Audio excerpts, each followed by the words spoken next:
Hello guys, welcome back to my channel. మీ అందరికీ తెలిసే ఉంటుంది, రీసెంట్గా అమెరికాలో ఉంటున్న చాలామంది ఇండియన్ స్టూడెంట్స్ కానీ ఎవరైతే వర్క్ చేస్తున్నారో వాళ్ళకైతే ఈమెయిల్స్ అయితే వస్తున్నాయి. వాళ్ళ వీసాని క్యాన్సిల్ చేస్తున్నట్టు, వాళ్ళ వీసాని రివోక్ చేశామన్నట్టు, వాళ్ళైతే అమెరికాని వదిలి ఇండియా వెళ్ళిపోవాలన్నట్టు.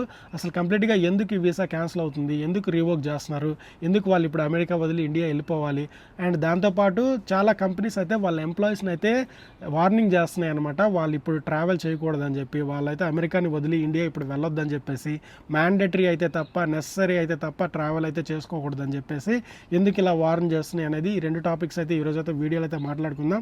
ఎవరైతే ఫస్ట్ టైం వీడియోని చూస్తున్నారో వీడియోని అయితే లైక్ చేయండి, ఛానల్ సబ్స్క్రైబ్ చేసుకోండి. ఇంకా టాపిక్లోకి వెళ్ళిపోదాం. చలో, ఫస్ట్ ఆఫ్ ఆల్ ఇది ఎప్పుడు స్టార్ట్ అయిందంటే, రీసెంట్గా ట్రంప్ ఎప్పుడైతే సెకండ్ టైం ప్రెసిడెంట్ అయ్యారో అప్పటి నుంచి అయితే ఇవి ఎక్కువగా వినిపిస్తున్నాయి అనమాట. ఎందుకంటే ట్రంప్ వచ్చినప్పుడు టూ స్లోగన్స్తో వచ్చాడు అనమాట. ఫస్ట్ థింగ్ ఏంటంటే, అమెరికన్స్కి ఫస్ట్ ప్రియారిటీ ఉండాలని చెప్పేసి, అండ్ అమెరికాకి సేఫ్గా ఉండాలని చెప్పేసి ఈ రెండు స్లోగన్స్తో వచ్చాడనమాట.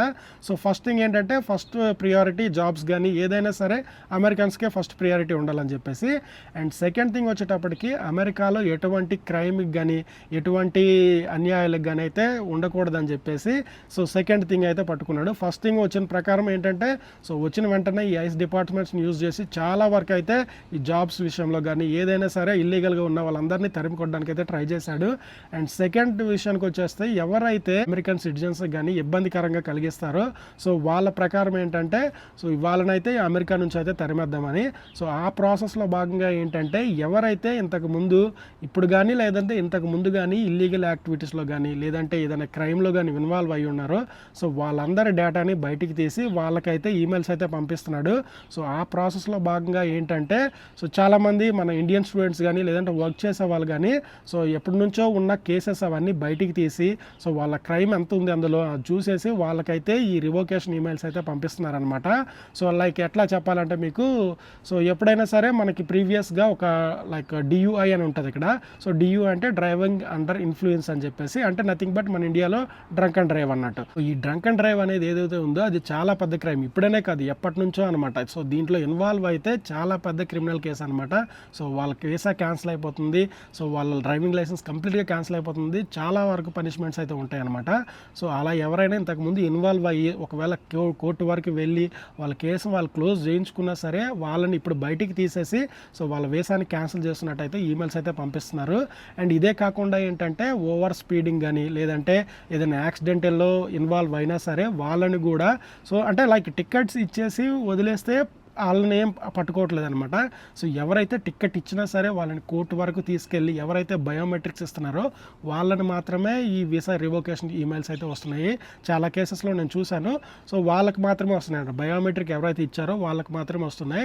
నాకు తెలిసి మిగతా వాళ్ళకు కూడా ఒకవేళ వాళ్ళ క్రైమ్ పర్సంటేజ్ అందులో ఉంటే మాత్రం వాళ్ళకు కూడా ఫ్యూచర్లో వచ్చే ఛాన్సెస్ అయితే ఉన్నాయన్నమాట. ఇందులో ఏంటంటే, ఫస్ట్ థింగ్ ఇది డియుఐ డ్రైవింగ్ అండర్ ఇన్ఫ్లుయెన్స్ అని చెప్పేసి, స్పీడింగ్ కానీ లేదంటే ఏదైనా యాక్సిడెంటల్గా ఇన్వాల్వ్ అయినా సరే.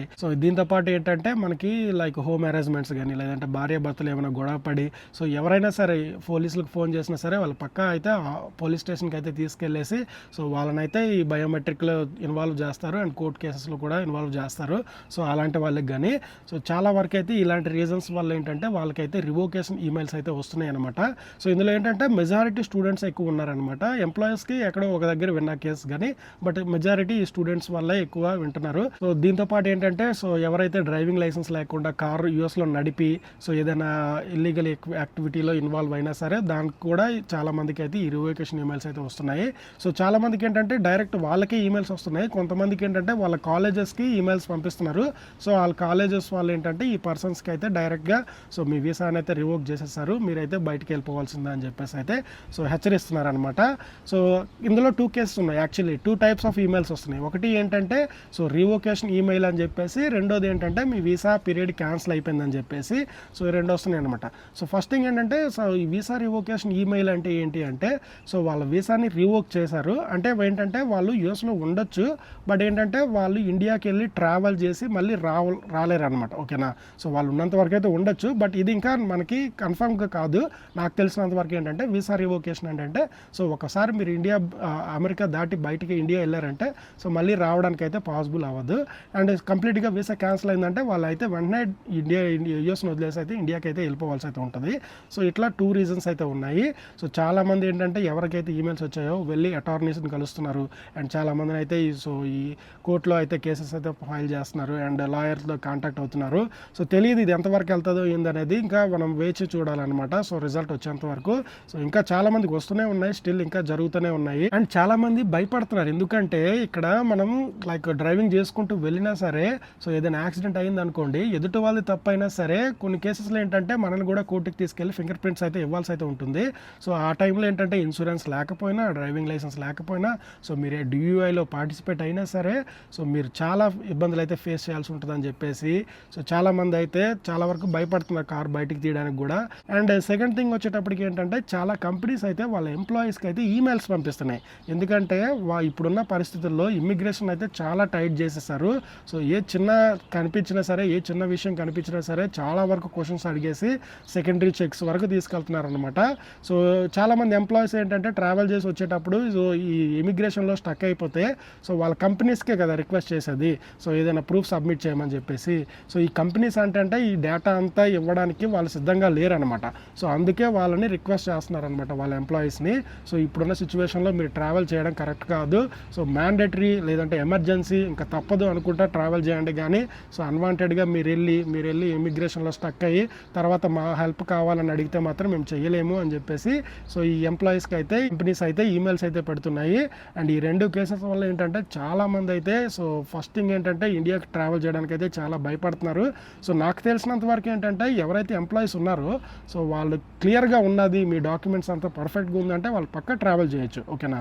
లేదు ఏదైనా చిన్న థింగ్ ఏదైనా ఉంది అన్నా సరే మీరైతే ట్రావెల్ ప్లాన్ని ఆపేసుకోవడం చాలా వరకు బెటర్. ఈ 2 థింగ్స్ ఏవైతే ఉన్నాయో ఇమ్మిగ్రేషన్ టైట్ చేయడము అండ్ ఈ చిన్న కేసెస్ కూడా చిన్నవని చెప్పలేము, ఎందుకంటే ఈ DUI అనేది చాలా పెద్ద కేసు. ఇది మీకు అందరికీ తెలిసిందే, డ్రంక్ అండ్ డ్రైవ్ ఇండియాలో ఎంత పెద్ద కేసు అండ్ అమెరికాలో దానికంటే పెద్ద కేసు అనమాట. చాలా కాన్సిక్వెన్స్ అయితే ఫేస్ చేయాల్సి అయితే ఉంటుంది. సో ఈ 2 వల్ల ఏంటంటే అమెరికన్స్కి సేఫ్టీ ముఖ్యం అని చెప్పేసి ట్రంప్ అయితే చాలా వరకు అయితే గవర్నమెంట్ని ప్రెజర్ చేసి సో పాత కేసులన్నీ బయటికి తీసి ఇలా అయితే చేస్తున్నాడు అనమాట. సో ఇది గాయ్స్ నాకు తెలిసిన ఇన్ఫర్మేషన్. ఎవరికైనా ఇంకేమైనా ఇన్ఫర్మేషన్ తెలిస్తే కింద కామెంట్ చేయండి, ఏమైనా డౌట్స్ ఉన్నా కామెంట్ చేయండి. సో వీడియోని అయితే లైక్ చేయండి, ఛానల్ అయితే సబ్స్క్రైబ్ చేసుకోండి. ఇంకొక వీడియోలో మళ్ళీ కలుసుకుందాం. Thank you so much for watching. Bye bye.